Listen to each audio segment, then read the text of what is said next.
Hey, welcome back, and welcome to the first lesson of this semester that is specific to Math 18A.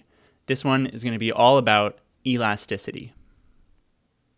So we are taking a break now from vector fields, line integrals, Green's theorem, all of that stuff, and we're going to go back in time, back to when things were simpler and we had just learned about functions of more than one variable and partial derivatives. Because actually this lesson could have shown up then. It just so happened because of the way we had to schedule the course that we're doing it now. And actually this lesson isn't going to be as much about multivariable calculus. Instead, it's meant to be just a way for you to see a more mathematical perspective on a topic that you might have already seen in an economics class. Okay, so elasticity, let's get into it. Here we go. Now, it's completely okay if you've never heard about elasticity before. We're going to talk about it for the first roughly half of this video. I'm going to define it, show you what it means, show you why it's a useful thing to be able to compute, and then towards the end we'll talk about how derivatives fit into the picture. So here is a problem that we'll use to motivate the idea. So let's say that somehow you got your hands on sales data from your hometown from the last month, and it showed that on average a $1 increase in the price of a car led to a decrease in demand of 1 unit, while a $1 increase in the price of milk led to a decrease in demand of 500 units. So a made-up scenario, but seems sort of realistic. The question is, does it make sense to say that demand for milk is more sensitive to changes in price than demand for cars is? And it might be tempting to say that at first because the number of units by which the demand for milk decreased was a lot more than the number of units by which the demand for cars decreased, and they were for the same change in price, all for the same $1 change. But the idea behind elasticity is that this isn't actually a very fair comparison. We're sort of comparing, in a sense, apples to oranges. And you can actually see that if you look closer at the units of the rates of change that are described in this problem. Let me show you what I mean. So to give names to the quantities here, what we're saying is that the change in the quantity demanded for cars, so I'm going to denote that by Q with a C subscript. So this change in response to a change in the price of a car, which I'll call P with a C subscript, the setup is telling us that this value is -1. While on the other hand for milk, the change in the quantity demanded for milk in response to a change in the price of milk by $1 was -500. So this is what this motivating question is telling us in symbols, essentially. And what I was saying a second ago is that these are sort of incompatible quantities. In other words, it doesn't make sense to compare them. And if we look at the units of this comparison, well, this should be, the numerator here is a number of cars, say, and the denominator here is dollars. So this is in cars per dollar. And for the milk, well, okay, we could make up units. Maybe this is gallons of milk, and the denominator is dollars again. And the point is that these are different units. It doesn't really make sense to say that from this piece of information alone that demand for milk is more sensitive to price than demand for cars, because these numbers that we're using to compare, they don't have the same units. It's like they're kind of speaking different languages. And okay, this example was constructed to have a high level of contrast, sort of to make a point, because the price of a car is going to be much more than the price of a gallon of milk. While on average, the demand for cars, like the number of cars sold over a month, is going to be much less than the number of gallons of milk sold over a month. And that's sort of what I mean when I say it's unfair to compare these two things, because a change in $1 for the price of a car is like nothing. If a car costs $20,000, then adding $1 doesn't really make a difference. Whereas if a gallon of milk costs, say, $4, then adding $1 is actually a large change relative to the original price. And actually, that's sort of where this is leading. So what we're going to do is we're going to measure for each of these two goods how much the quantity demanded changes as a percent in response to a percentage change in the price. So instead of comparing rates of change of these demand curves, we're instead going to compare what I call percent rates of change. So to show you what I mean by that, let's actually put a little bit more information into this problem. Let's just make up some data that might make sense for this situation. Let's say that at a particular car dealer, say they sold And that at that dealer, the average price was, let's say, $20,000. And maybe at a particular chain of grocery stores, they sold 10,000 gallons of milk, and the price of a gallon of milk that they sold them for, $4. So instead of comparing these rates of change of quantity demanded with respect to price, we're going to compute what are elasticities. And just real quick, the notation for a situation like this, we'll use EL for elasticity. The independent variable is the price of, let's say, a car, and the dependent variable is the quantity demanded. And so what elasticity is at this level is a proportion of the percent change in the quantity demanded with respect to the percent change in the price. So the percent change of the number of units of cars sold, we can find that by taking the change in the number of cars sold and divided that by the total number.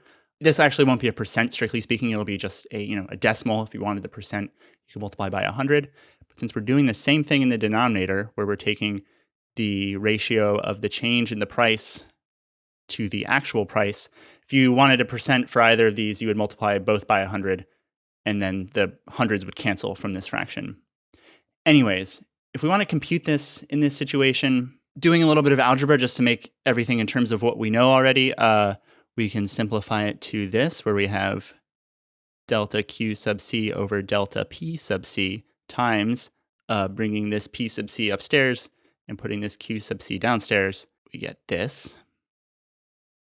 And we've kind of already decided ahead of time what all these numbers are. So we know that this was -1. And so for this second fraction, we have 20,000 over 100, and that is -200. And so the way to interpret this number is that a 1% increase in price leads to a 200% decrease in demand for cars. So I'll just note that here, that for cars, the elasticity was 200. Now let's do the same computation for milk. So, by the way, this is, if you're computing specifically the elasticity of a demand function with respect to price, this is sometimes called the price elasticity of demand. So again, it's a rate of change of the percent or proportion. I like to say percent, it's easier to understand for me. The percent change of the demand with respect to the percent change in price. Doing that same algebraic step from before and using the information that we have kind of just from our assumptions, this initial rate of change was -500, and then the price was $4, and the quantity demanded was 10,000. So we have 2,000 over 10,000. This is -0.2. I actually just realized there should have been a minus sign here before. Sorry about that. So what does this mean? It means that a 1% increase in the price of milk leads to a 0.2% decrease in the demand for milk. So what we found is that the price elasticity of demand for cars is way higher than the price elasticity for milk. And it's meant to make sense. It's meant to reflect the real world. And you can think about it like, if the price of a car goes up by, say, 10%, then that's a $2,000 increase, and that's a lot of money. And if you imagine if you're buying a car, a $2,000 change is going to be significant, and maybe you will decide to choose a different model of car or just wait to buy a car another time.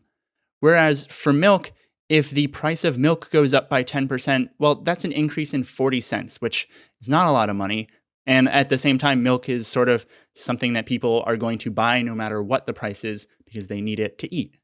So that's what elasticity is getting at. It's a measure of sensitivity of output to input, but we're looking at how percentage output changes in response to percentage input. I'll note, going back to something that we talked about at the beginning of the video, that this fraction here, the way we computed elasticity, is a unitless value. Because in the numerator here, this fraction is number of units of cars divided by number of units of cars, and then here we have dollars over dollars. So both of those units cancel, and so we get something that's unitless, which gives us a little bit more evidence that this is a reasonable way to compare the sensitivity to price of the demand of two different goods. Okay, so let's now take a slightly more abstract, slightly more mathematical lens on the idea of elasticity. So taking the idea of elasticity into a context where we just have a function that depends on a variable, that function doesn't necessarily have to be quantity demanded as a function of price. It can just be any function. So the elasticity of a function f with respect to a variable x measures by what percentage the output f changes in response to a percent increase in the input x. So the last thing I want to talk about actually is how to compute elasticity using derivatives, because we've been talking about rates of change the whole time. This is a calculus course, so it makes sense that derivatives are going to show up somehow. And let's see how that happens. What we were doing before to compute elasticity was just dividing. We were finding a ratio of percent change of output over percent change of input. And the way we computed the percent change of f, well, we took how much f changed and divided it by its current value, so f of x. And for the denominator, we did the same thing. We looked at how much x changed, and we divided it by the value x.